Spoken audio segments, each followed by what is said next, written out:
Solange, qui est une chanteuse, une artiste aussi, et Kerbito, qui est un designer de fashion.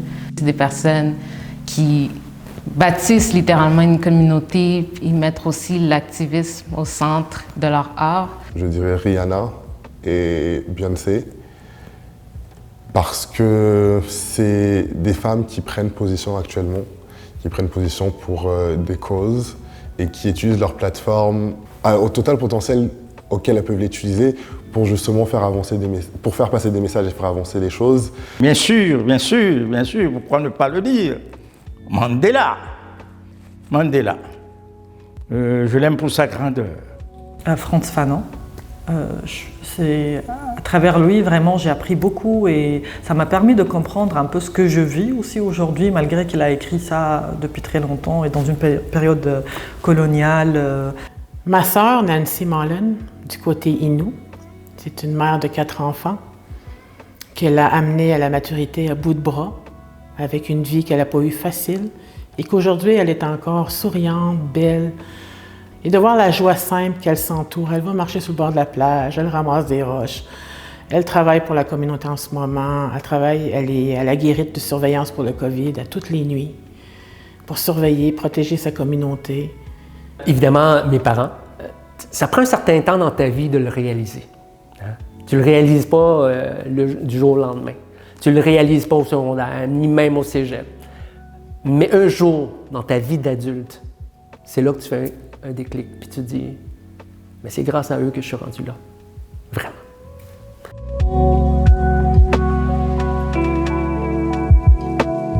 Thirteenth et When They See Us. La couleur pourpre, ça c'est un classique, couleur pourpre, vous devez le voir. Classique pour la communauté. 13e amendement sur Netflix, Love to Say It Too. Legendary, bien sûr, vous devez regarder cette émission. Et Paris is Burning. Sister Act 2 aussi, film qui m'a beaucoup inspiré avec Whoopi Goldberg et Lauryn Hill. Dersou Uzala. Dersou Uzala, c'est un autochtone de Sibérie qui se lie d'amitié avec un topographe russe. Et je ne vous raconterai pas le film parce que j'aimerais que vous le voyiez, mais dans le fond, tout tourne autour de cette amitié entre un blanc et un autochtone qui, le blanc croyant l'émanciper en lui donnant accès à, entre guillemets, la civilisation et à une arme, va, sans le vouloir, peut-être précipiter sa mort.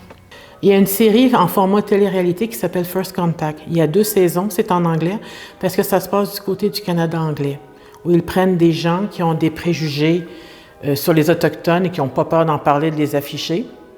Et ils leur font vivre différentes expériences dans différentes communautés. Et ce qui est merveilleux dans les 2 saisons, on voit les gens changer. Le 13e, qui rapporte un peu la dimension raciale à la question d'incarcération aux États-Unis.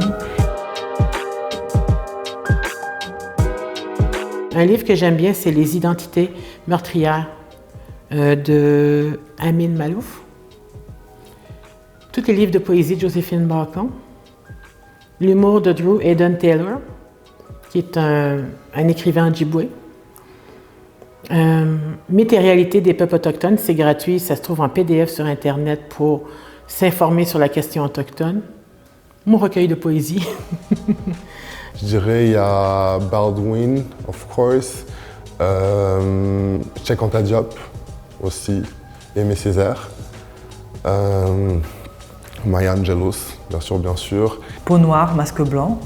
Et il y a un équivalent de ce livre qui a été produit ici au Canada, qui s'appelle Peau rouge, masque blanc, qui a été produit par Glenn Gloutard, qui est un autochtone, et qui se base sur la même analyse de Frantz Fanon.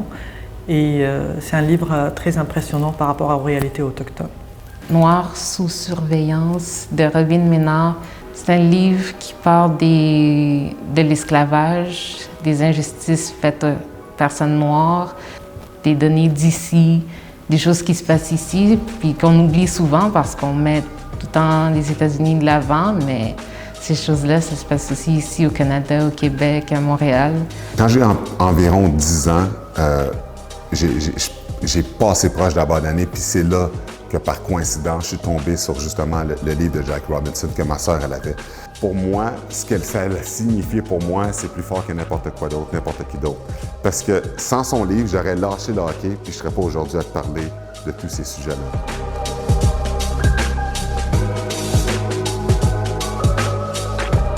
La musique qui m'habite et qui m'inspire et qui me touche, c'est la musique des Gnawa. Ce sont des descendants d'esclaves qui sont arrivés d'Afrique de l'Ouest et qui ont été qui sont arrivés au Maghreb et qui ont été obligés d'adopter l'islam. Donc ils avaient des rites, des pratiques animistes qu'ils ont un petit peu mélangées avec l'islam et ça donne une espèce de musique, une musique très mystique qui conduit à la transe.